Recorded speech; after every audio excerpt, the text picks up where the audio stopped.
Bonsoir à tous et bienvenue sur le plateau d'Un cœur qui écoute, votre émission de spiritualité.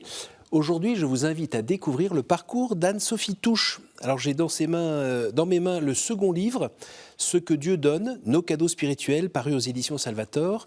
Et auparavant, c'était Un cœur... Je suis venue écouter battre ton cœur. Voilà. Donc voilà, c'est déjà ce titre avec le cœur dedans, c'était assez plaisant pour nous. Merci d'être présente, vous êtes venue d'Isère pour nous donner votre témoignage. Juste avant, je vous invite à nous lire un extrait de texte de votre choix. Alors, il s'agit d'un texte de Madeleine Delbrel, qui est un auteur que j'aime beaucoup. Il y a des gens que Dieu prend et met à part. Il y en a d'autres qu'il laisse dans la masse, qu'il ne retire pas du monde. Ce sont des gens qui font un travail ordinaire, qui ont un foyer ordinaire ou sont des célibataires ordinaires. Des gens qui ont des maladies ordinaires, des deuils ordinaires. Des gens qui ont une maison ordinaire, des vêtements ordinaires. Ce sont les gens de la vie ordinaire. Les gens que l'on rencontre dans n'importe quelle rue. Ils aiment leurs portes qui s'ouvrent sur la rue, comme leurs frères invisibles au monde aiment la porte qui s'est refermée définitivement sur eux. Nous autres, gens de la rue, croyons de toutes nos forces que cette rue, que ce monde où Dieu nous a mis, est pour nous le lieu de notre sainteté. Nous croyons que rien de nécessaire ne nous y manque, car si ce nécessaire nous manquait, Dieu nous l'aurait déjà donné. Madeleine Delbrel, Nous autres, gens des rues. Pourquoi ce choix ? Alors Madeleine Delbrel, elle me parle beaucoup, et elle me parle beaucoup justement dans cette conviction que la sainteté, elle n'est pas réservée à des gens qui sont hors du monde, à l'écart ou au-dessus ou à côté, mais bien aussi à ceux qui sont dans le monde, avec ce qu'ils vivent dans le monde. Et c'est plein d'espérance pour des gens qui ont la vie ordinaire qu'elle décrit. Vous vous sentez faire partie de ces gens ordinaires ? Ah bah, complètement. J'ai une vie ordinaire, un foyer, mon mari, mes filles, un travail ordinaire. J'espère bien que mon Dieu m'attend là et que c'est bien là que je peux le rechercher. Alors donnez-nous quelques clés de lecture. D'où venez-vous ? Alors moi j'arrive là de l'Isère, comme vous l'avez dit. J'y suis photographe. Après plein d'autres vies professionnelles. J'y suis aussi épouse et mère de 2 enfants. Voilà. Et si on remonte la bobine ? Si on remonte la bobine, moi, je suis ordinaire de Champagne-Ardenne, de Reims. Voilà, j'y ai grandi jusqu'à mes études, pour lesquelles je suis descendue en Rhône-Alpes. J'ai pu quitter cette région. C'était une famille catholique pratiquante ? Non. La foi n'était pas un sujet chez moi. Par contre, j'ai grandi dans l'enseignement catholique et c'est le risque d'être dans ce type d'établissement. Et c'est là que j'ai fait une rencontre qui était décisive pour moi. Et dans cette famille, comment on répondait à des questions sur qu'est-ce qui se passe après la mort, le sens de la vie, le sens de la souffrance ? On ne se les posait pas trop. On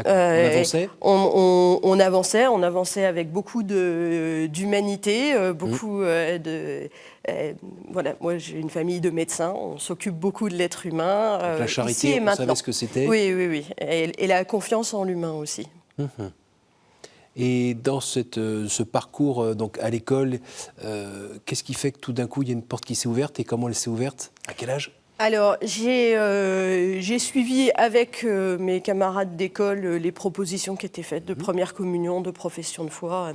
Il n'y avait pas de raison particulière de ne pas y aller. Il n'y avait pas de raison particulière d'y aller non plus, mais un côté troupeau. Et c'est au moment de la préparation de ma profession de foi, donc j'avais 13 ans, oui, en classe de 5e, que sur la dernière séquence de préparation était sur le pardon et la réconciliation. Et là, voilà, on nous commente le tableau de Rembrandt, Le Retour du Fils prodigue. Et il se passe quelque chose devant ce tableau avec les mots qui sont utilisés à ce moment-là, qui me fait me dire que ces mots sont trop forts pour qu'ils viennent uniquement d'un cœur d'homme. Et donc il y a forcément une force, quelque chose de plus grand derrière pour qu'un homme soit capable d'avoir ces mots-là au sujet de Dieu. Comme les mathématiciens qui, au bout d'un moment, trouvent que c'est trop bien organisé, il y a une trop belle logique là-dedans, il y a la beauté de la chose, ça ne peut pas être qu'humain, quoi. Voilà, là, probablement, je suis un peu loin des maths, mais c'est effectivement, il y a quelque chose d'une surprise. Et puis, il y a un autre constat, c'est que j'ai affaire, le Dieu dont on me parle croit en l'homme. Et je le disais tout à l'heure, j'ai grandi dans une famille qui croit en l'être humain. Et donc, je me suis dit, s'il croit en l'homme comme moi, on doit pouvoir s'entendre. Vous aviez l'impression qu'à 13 ans, vous cherchiez déjà ? Vous avez le souvenir de ça ? Je ne suis pas capable de répondre à cette question. Je ne sais pas si je cherchais. En tout cas, je me suis laissée trouver. C'est beau, c'est un beau cadeau. Oui. C'est un beau cadeau et on a l'impression, quand vous en parlez aujourd'hui, au début de la quarantaine, que c'était vraiment clair, adressé à vous. Vous l'avez vraiment entendu dans votre cœur à un moment où vous pouviez le comprendre et c'est le début d'un beau chemin. Oui, et je le regarde encore aujourd'hui avec beaucoup d'émerveillement parce que aujourd'hui j'ai une enfant de cet âge-là et je me dis ouais, j'avais cet âge-là et c'est un beau cadeau au début de l'adolescence. Mais oui, c'est une rencontre personnelle ce jour-là. Alors qu'est-ce qui fait que quand on reçoit un beau cadeau comme ça, c'est pas fini, quoi? Ça serait trop beau, ça serait trop facile. Ça serait trop facile. Oh, ça serait ennuyeux, comme l'éternité. Donc après, il y a un chemin qui est à la fois très enthousiasmant, et puis dans les moments d'enthousiasme, on se dit toujours, c'est sûr, Seigneur, je serai toujours là. Saint-Pierre nous avait déjà montré le... Et voilà, mais il y a d'illustres exemples sur le fait que ça ne marche pas toujours. Avec le temps, j'ai découvert qu'en fait, c'était quelque chose de l'ordre de la marée haute et de la marée basse. Et que finalement, c'est difficile de faire sans les marées basses, mais en plus, c'est les marées basses qui permettent à Dieu de venir nous rechercher et de nous rappeler que c'est lui. C'est lui qui permet cette qualité de relation. Et finalement, je pense que ces périodes de sécheresse, elles sont utiles aussi pour nous rappeler ça. Alors quand vous avez des périodes de sécheresse, c'est vraiment à perdre un peu le nord ou pas? Alors il y a différents... Est-ce que vous êtes juste pris par la vie qui va à 300 à l'heure et vous négligez? Ou bien s'il n'y a plus grand-chose et on laisse tomber et là vous vous retrouvez un peu dans une sorte de vide existentiel, je ne sais pas comment dire? Alors il y a un peu les deux formes dans ma vie. Dans ce qui constitue vraiment les marées hautes et marées basses de mes années et de mon quotidien, on est plutôt dans... je suis pris dans le quotidien, dans ce qu'il y a à faire à la maison, au boulot, on connaît tout ça. Et du coup, la prière n'est pas la priorité. Et puis, c'est comme toute forme d'habitude ou d'entraînement. Moins on fait, moins on y arrive. Avec des périodes de sécheresse qui sont plus ou moins longues. Et puis, il y a des temps de vie qui sont vraiment arides longtemps. C'est quoi longtemps, là? Plusieurs années. Et moi, j'en ai eu une comme ça au sortir de la vie étudiante. Lycéenne étudiante, j'étais un peu boulimique d'activité d'église, jusqu'à l'overdose un peu. Et donc, je me suis mise un peu hors trait, puis hors recul, puis loin, très loin, avec des années comme ça où j'ai fini par me dire... être un bon être humain, c'est bien déjà. J'ai vraiment eu un moment... Pardon ? Le fameux humaniste. Le fameux humaniste, qui en soi, c'est déjà un travail d'être un bon être humain. Oui. Et je me disais, finalement, voilà, c'est déjà bien comme ça. Et puis, un petit quelque chose dans la tête qui dit, peut-être que la foi, c'est pas pour l'âge adulte. Peut-être qu'un adulte équilibré... voilà, il met tout ça à distance quand même. C'est bien pour une adolescence. Et puis j'ai bien donné aussi ? Ouais, alors le début de cette période, c'est un peu de fatigue, quoi. L'envie aussi d'aller voir des êtres humains en dehors de l'Église, et ça, je suis contente d'avoir gardé ce goût-là, par contre. Mais il y a effectivement un moment où je me suis dit, là, t'es vraiment très loin. Donc soit, faut que tu prennes une décision, soit tu actes que ça fait plus partie de ta vie, et pourquoi pas, et peut-être c'est pas grave. soit il faut faire quelque chose parce que là, tu restes comme ça encore 1 an et tu ne reviendras plus jamais, quoi. Donc il fallait vérifier. Et pardon, mais à ce moment-là, vous étiez célibataire ou en couple? J'étais en couple, je préparais mon mariage. Ce qui a contribué aussi à peut-être se reposer certaines questions? Je ne suis pas sûre. Enfin, c'était... non, je ne suis pas sûre que ça soit complètement lié. Et votre mari poussait dans un sens, dans l'autre, ou était neutre? À peu près dans la même phase de vie et de foi que moi, en fait. Donc on partageait nos engagements solidaires très forts. Et après avoir été tous les deux très présents dans des lieux d'église, on en était un peu plus loin. Est-ce que vous avez eu un peu peur d'une solitude loin de Dieu à un moment? Je pense qu'à ce moment-là, en tout cas, j'avais besoin de prendre une vraie décision, une vraie direction. Oui. Et pas de me dire, c'est le quotidien de la vie qui décide pour toi. Oui. Et il y avait un petit sentiment d'absurde en me disant, tu as vécu quand même des choses extrêmement fortes, adolescente, jeune adulte. Est-ce que tout ça, vraiment, ça n'avait pas de sens? Et il y a quand même un truc de dire, ça serait quand même dommage de se dire qu'il n'y avait aucun sens à tout ça. Alors comment vous êtes sortie de cette étape? Alors, parce que j'ai grandi dans un bain ignatien depuis le début de mes recherches de foi, je me suis dit, je vais essayer de me faire accompagner. Alors, il se trouve qu'à Valence, il y avait une communauté religieuse qui venait d'être appelée par l'évêque dans le diocèse pour faire de l'accompagnement spirituel. Spécialement pour vous, là. Et voilà, elle était là pour moi. Il ne faut pas être trop auto-centré, mais quand même, c'est clair. Et donc, j'ai rencontré cette communauté et j'ai pu bénéficier d'un accompagnement spirituel qui n'a pas forcément été simple au début parce que... Alors, je peux dire parce que j'ai lu après, hein, mais que... J'étais là sans... Voilà, je me suis dit, c'est maintenant, je reviens maintenant ou je reviens jamais, mais je n'étais pas plus sûre que ça de pourquoi j'étais là. Donc, c'était pas évident, puis j'avais vraiment perdu toute habitude. Vous le racontez dans le livre, ça? Oui. C'est dans la pièce avec la sœur, et puis il y a un peu un ange qui passe, et elle vous laisse... Enfin, la proposition de se revoir bientôt ou pas, c'était à votre convenance, et finalement, c'était pas le moment, en fait. Voilà, mais en tout cas, c'était... il fallait que quelque chose se passe pour que j'arrive à définir mon désir et à le retrouver vraiment. Donc après quelques mois d'accompagnement, je suis repartie dans le silence plusieurs mois. Puis vous savez, ce silence où on dit « mince, j'ai pas rappelé », puis alors moi on a rappelé, moi on rappelle, enfin bref. D'où le moment où je me dis je vais écrire, je vais essayer de passer par l'écrit et c'est une lettre qui débloque beaucoup de choses pour moi. C'est ce qu'on appelle un journal intime où vous avez commencé à écrire un peu dedans? Alors, ou un journal spirituel, comment on appelle ça? Le premier écrit, c'est vraiment une lettre à mon accompagnatrice pour lui dire. Ah oui. Je suis pas à l'aise, mais je sens qu'il ne faut pas lâcher l'affaire. J'ai envie d'être là, je ne sais pas mettre les mots dessus, mais j'en ai besoin. Et voilà. Et dans l'écriture, d'arriver progressivement à dire ce qu'est ce désir et qu'il est important. Et à partir de, ce jour-là, je découvre la force de l'écriture pour moi dans la prière. Comme ça me permet de discerner, de mettre en présence.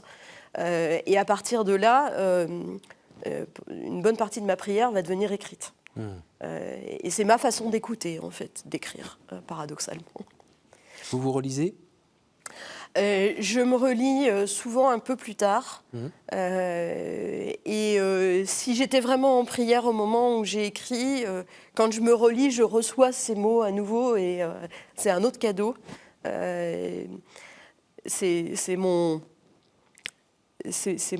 indice pour savoir si j'étais vraiment en prière au moment où j'ai écrit. Et est-ce que d'écrire, c'est un moyen aussi de fixer un peu dans le temps tout ce qu'on vit? Parce que si vous êtes mère de famille, si vous travaillez, toutes ces vies se croisent, vous avez des engagements, ça tourne, ça va vite et autres, et de temps en temps, il faut s'arrêter, ancrer un peu, et le fait d'écrire fixe un peu dans le temps. Il y a des étapes et on peut reprendre. On peut relire. On peut relire. Et c'est vraiment, moi, ce qui est important dans cette idée d'écrire, c'est aussi le fait de pouvoir relire, de se souvenir de la trace de Dieu dans ma vie. Et de se suivre en train d'avancer, de marcher, monter, descendre. Voilà, repasser régulièrement au même endroit, mais progresser aussi régulièrement. C'est beau. C'est un joli cadeau. Ouais. Et alors, est-ce que, comme certains, parce que d'autres personnes, notamment parmi les téléspectateurs, se disent oui, mais moi aussi j'ai voulu écrire un peu, puis finalement j'écrivais comme un pied, quoi. Et ils étaient trop attentifs à leur style, à ce que ça donnait. Est-ce que c'était, vous vous êtes pas fait piéger par ça, vous? Alors, pas par des questions de style ou d'écriture. J'ai la chance d'avoir une écriture assez facile. Enfin, je me pose pas trop de questions quand j'écris. Ce qui est, moi, le piège un peu, et ce qui fait que je trouvais très important d'être accompagnée autour de cette écriture, c'est de se dire, est-ce que vraiment j'écoute mon Dieu? Est-ce que j'écoute mon ego? Est-ce que j'écoute quelque chose ou quelqu'un d'autre? Enfin, à un moment, ça venait tellement bien dans l'écriture, la prière, que ça m'a un peu inquiétée. Et je me suis dit, est-ce que tu es sûr? Est-ce que tu es sûr que c'est avec Dieu que tu es connecté là? Et du coup, l'accompagnement était hyper important. Et dans les premières années, je faisais lire à mon accompagnatrice ce que j'écrivais, parce que c'était mon garde-fou, quoi. Et vous continuez d'ailleurs? Alors, je continue à être accompagnée, pas forcément à faire lire ce que j'écris, parce que je suis en confiance maintenant, et que j'ai appris aussi à discerner quand je suis vraiment en prière et quand je ne le suis pas. Qu'est-ce que vous attendez de l'accompagnement aujourd'hui? Alors, moi, moi, je suis une personnalité qui a besoin de cadre. J'ai choisi mes différentes étapes. J'aime beaucoup photographe, cadre, moi je trouve ça voilà. très chouette. Et j'ai choisi des études qui étaient assez cadrées dans l'enseignement, parce que c'est là que C'était dans quoi? Je me donne le mieux. Moi, j'ai fait des études littéraires et Sciences Po. Et donc, du coup, le fait d'avoir des rendez-vous réguliers, de relire pour ces rendez-vous, d'avoir aussi des propositions pour la prière, parce que des fois, c'est difficile au quotidien de se dire, bon, je prie avec le texte du jour, il est plus ou moins facile, je prie avec ma journée, oh là là, j'ai pas envie de la regarder. Enfin, des fois, dans la prière, c'est pas facile de se dire où est-ce qu'on se pose, où est-ce qu'on va, et d'avoir des indications, d'avoir quelqu'un qui dit, tiens, si tu allais prier avec Isaïe 43, ça serait une bonne idée. Moi, en tout cas, ça m'aide à me tenir. C'est structurant. Oui. Structurant, ça canalise un peu. Voilà, ça aide à se concentrer aussi. On sait tous, de se mettre en prière, puis d'avoir des pensées qui défilent dans tous les sens comme ça, de se dire, allez, je sais avec quoi je prie aujourd'hui. Moi, c'est très aidant pour moi, en tout cas. Et si on repense à vous, la jeune fille de 13 ans, celle de 20 ans et aujourd'hui, vous voyez vraiment des vrais changements, des vrais acquis, ou c'est toujours un peu en déséquilibre et c'est Dieu qui, à chaque fois, permet de... Alors, on apprend tout le temps et il y a toujours à réapprendre. Il y a des phases de vie aussi où cette prière posée, avec la parole, cadrée dans le temps, elle est beaucoup plus difficile que d'autres. Oui. Ça ne prévient pas forcément. Et voilà. Et du coup, ce que j'ai appris sur ces années-là, c'est à arrêter de me flageller quand j'y arrivais pas. Oui. Voilà, à se dire, oui, il y a des moments où c'est plus difficile. À trouver d'autres voies, il y a... Le premier livre, à un moment, je m'étais posé la question de l'appeler « Mon Dieu des interstices ». Et de dire, voilà, je prends tous les micro-temps pour se parler, se dire merci, demander un coup de main, remercier, et se dire, elle est belle aussi cette prière-là. Oui, c'est ça. Ça peut paraître pauvre, mais en fait... voilà, mais de toute façon, on est pauvres, donc assumons-le. Donc c'est plutôt ça, le fait de se dire, il y a différentes façons de prier. Puis des fois, on n'y arrive pas, et on est désolé, et on dit qu'on est désolé, et puis quand on reviendra, on sera attendu avec le même sourire et la même tendresse. Et voilà, Dieu nous aime comme ça, avec notre pauvreté aussi dans la prière. L'idée, c'est pas de se dire, je suis pauvre, on se repose. Mais de se dire, on réessaye tout le temps. Ouais. Comment vous arrivez à laisser votre amour-propre, votre orgueil, comme on en a tous, ne pas gentiment vous dire que finalement, ok, vous êtes cassé la figure à cet endroit-là, un peu plus tard, vous êtes recassé la figure au même endroit, un peu plus tard, encore au même endroit. Comment vous faites pour ne pas vous dire que finalement vous n'y arriverez jamais, ou bien que c'est pas de votre faute, ou bien que... Comment vous sortez de ce truc-là ? Alors, parce que parfois ça donne plus envie de se battre, puisqu'on se casse toujours au même endroit. Oui, alors j'ai une image que m'avait donnée mon accompagnatrice que j'aime beaucoup, qui disait c'est pas grave de repasser plusieurs fois au même endroit, du moment qu'à chaque fois on se déplace de quelques millimètres d'amour. C'est la théorie du ressort. On repasse toujours au même endroit, mais on se déplace de quelques millimètres et ça finit par avancer quand même. Et je pense que moi, en même temps, on est constitué d'un certain nombre de failles qui sont dans notre personnalité, dans notre histoire. Et du coup, on va retomber sur les mêmes failles. C'est pas là où on est en bonne santé qu'on tombe. Donc forcément, c'est les mêmes pièges qui nous... Voilà. Donc l'idée, c'est de se dire... je le vois arriver un peu plus tôt. De progresser un peu. Et l'accompagnement, il est très, très précieux pour ça. D'apprendre à regarder, comprendre comment on fonctionne intérieurement. Pour se dire, je me casse encore la figure, mais la dernière fois, je m'étais complètement étalée. Là, je suis restée à genoux. Voilà, je suis tombée un peu moins bas. Je me suis relevée plus vite. Parce que je commence à comprendre comment je fonctionne.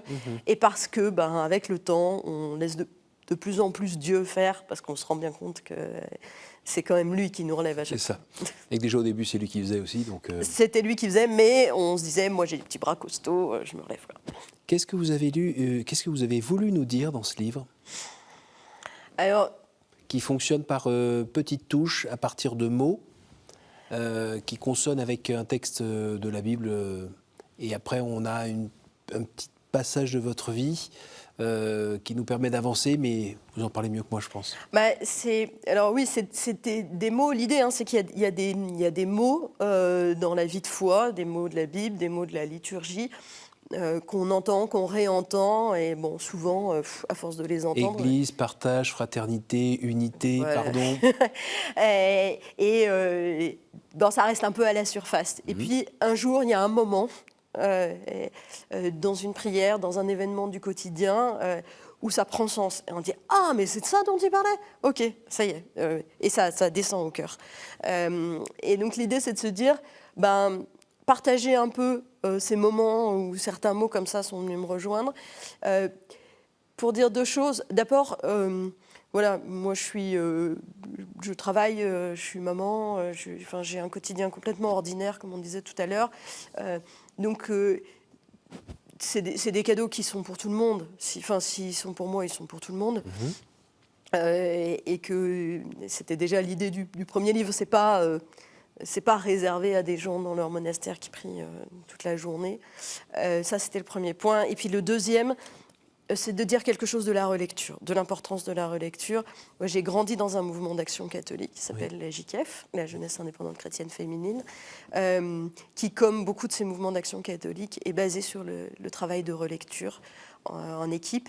Et moi, c'est probablement le plus beau cadeau qu'on ait fait à ma foi naissante, cette relecture, parce que c'est difficile dans le quotidien de voir les traces de Dieu dans notre roue, là. Mais quand on s'arrête et qu'on prend le temps de regarder, on peut que s'émerveiller des endroits où Dieu était présent et de se dire « Ah, peut-être la prochaine fois, je le verrai à cet endroit-là ».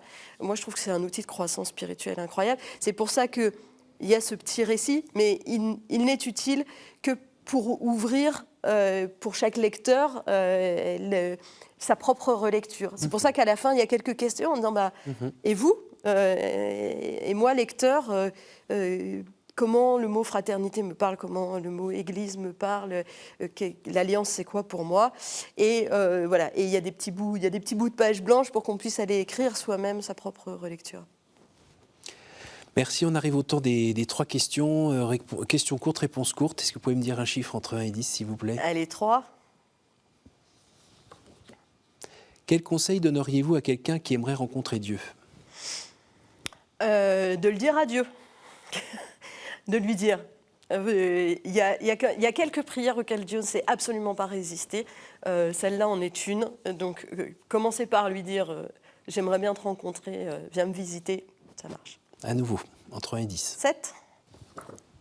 Quelle est votre prière préférée? La prière d'abandon de Charles de Foucault. Une dernière. 1. Quelle image vous faites-vous du paradis? Une image très proche du monde dans lequel on vit, mais avec Dieu dans tous les cœurs. Merci beaucoup Anne-Sophie Touche, merci d'être venue de votre Isère fraîche jusqu'à nous pour nous parler notamment de Ce que Dieu donne, nos cadeaux spirituels parus aux éditions Salvator. Merci à vous tous pour votre fidélité. N'hésitez pas à retrouver cette émission et à la partager autour de vous grâce à notre site www.ktotv.com. Merci à l'équipe technique qui nous a permis de réaliser cette émission et moi je vous dis à la semaine prochaine.